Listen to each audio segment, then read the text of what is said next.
এরকম একটা ছেলের গল্প বলবো যে সপ্তমীর দিন প্রেমে পড়েছিল আর দশমীর দিন তার ব্রেকআপ হয়ে গেছিল। তো কি হয়েছিল মন দিয়ে শুনবে।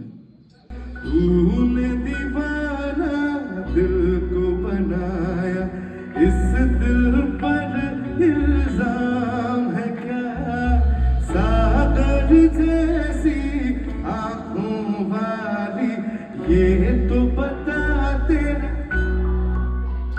क्या बात। নামটা পরে বলছি কারণ পরের দিন ছিল অষ্টমী, আর অষ্টমীর দিন যে ছেলেটা দুপুর 12টার আগে ঘুম থেকে ওঠে না, মা বলে বলে পারে না ওঠ রে পড়তে যা, স্কুলে যা, কলেজে যা, সেই ছেলেটা সকাল 6টার সময় ঘুম থেকে উঠে স্নান করে পাঞ্জাবি পরে রেডি। কেন? অষ্টমীর দিন কি হয়? এবার সেই প্রেমটা 4 দিনের বেশি টেকে না, ব্রেকআপ হয়ে যায়। এরকম একটা ছেলের গল্প বলবো যে সপ্তমীর দিন প্রেমে পড়েছিল আর দশমীর দিন তার ব্রেকআপ হয়ে গেছিল। তো কি হয়েছিল মন দিয়ে শুনবে।